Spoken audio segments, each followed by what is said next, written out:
coba jalankan aplikasi Corel Draw-nya.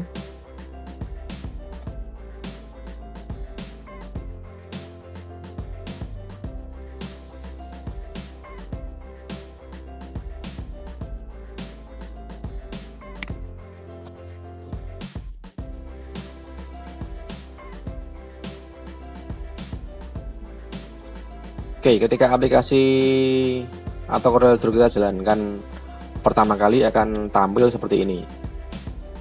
Nah, ini bisa kita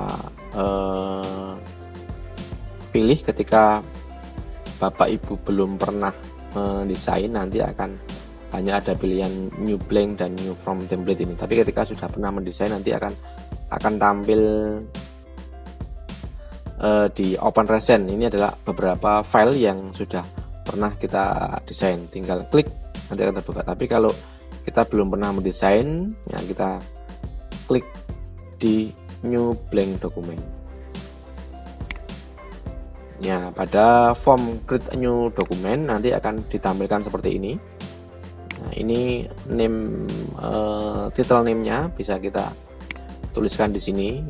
Ini sesuai dengan proyek atau desain yang akan kita buat, misalkan poster. Oke, kemudian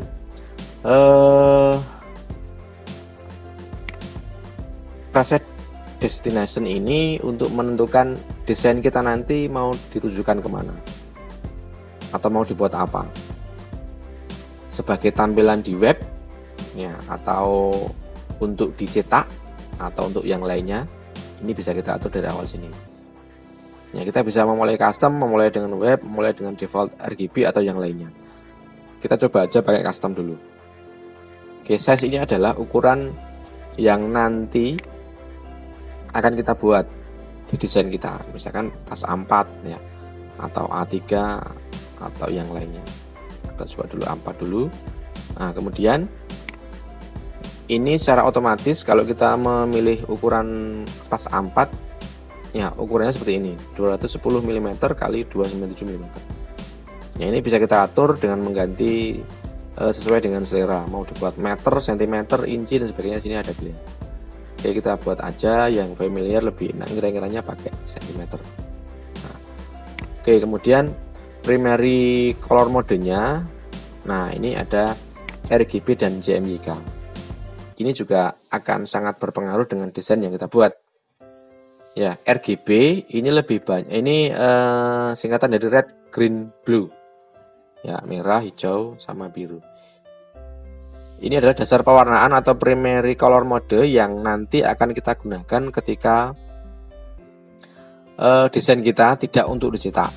Misalkan untuk sampul YouTube, kemudian untuk background screensaver misalkan, untuk ditampilkan di Facebook dan lain sebagainya. Kita bisa menggunakan RGB ya. Kalau desain kita nanti untuk dicetak di kertas ya, atau dicetak di media yang lainnya seperti banner atau yang lainnya, nah ini kita bisa memilih JMYK. JMYK mungkin bisa browsing ya, dicari secara spesifik perbedaan antara RGB dengan JMYK. Kita tidak bahas secara fokus ke sana, kita akan fokus tentang aplikasinya untuk desain. JMYK itu singkatan dari cyan, magenta, yellow, dan black. Oke, kita coba pakai RGB aja dulu. Kemudian ya, ini adalah rendering resolusi, adalah resolusi yang nanti akan dihasilkan pada hasil desain kita. Ya, makin besar resolusi yang kita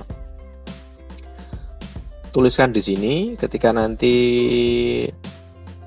desain vektor kita ekspor menjadi desain bitmap ya, dijadikan JPG atau PNG ya, makin besar resolusi yang kita gunakan.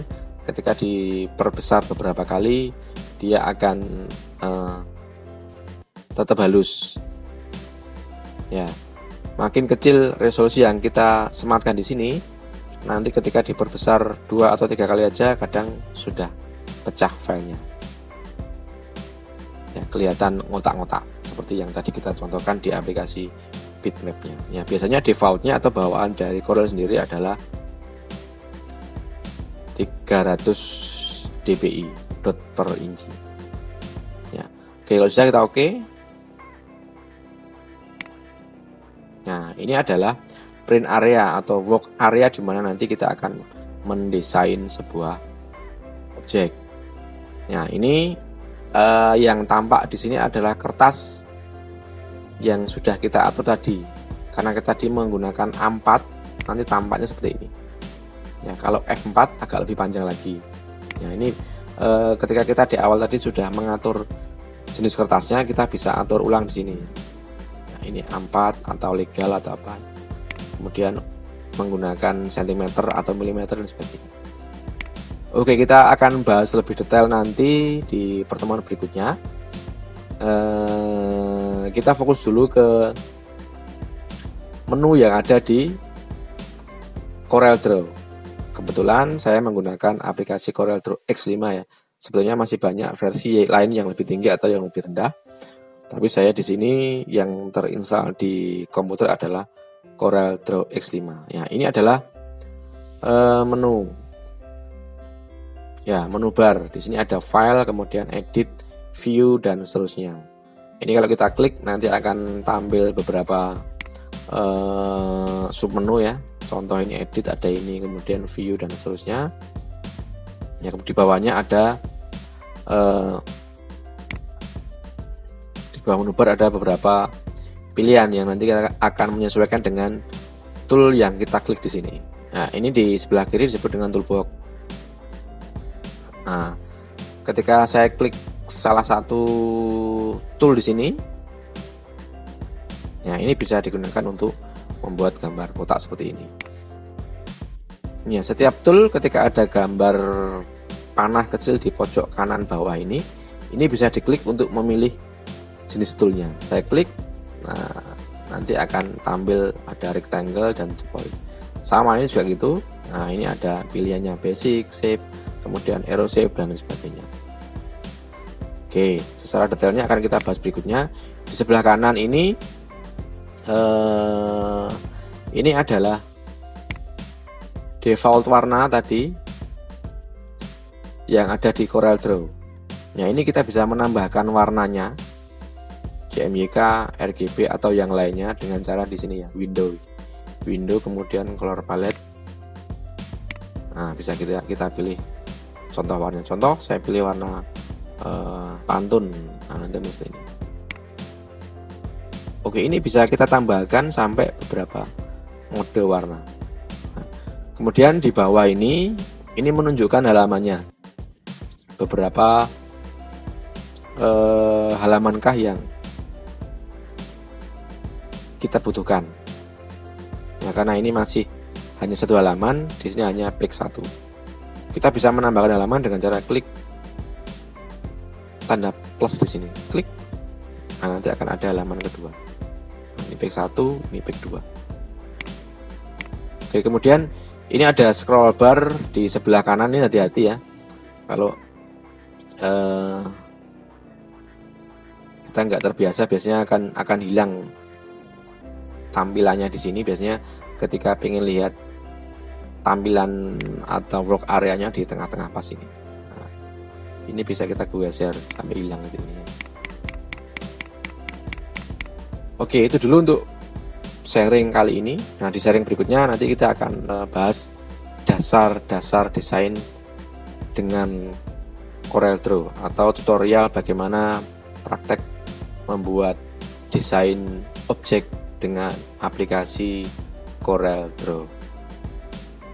Oke, saya kira sekian dulu.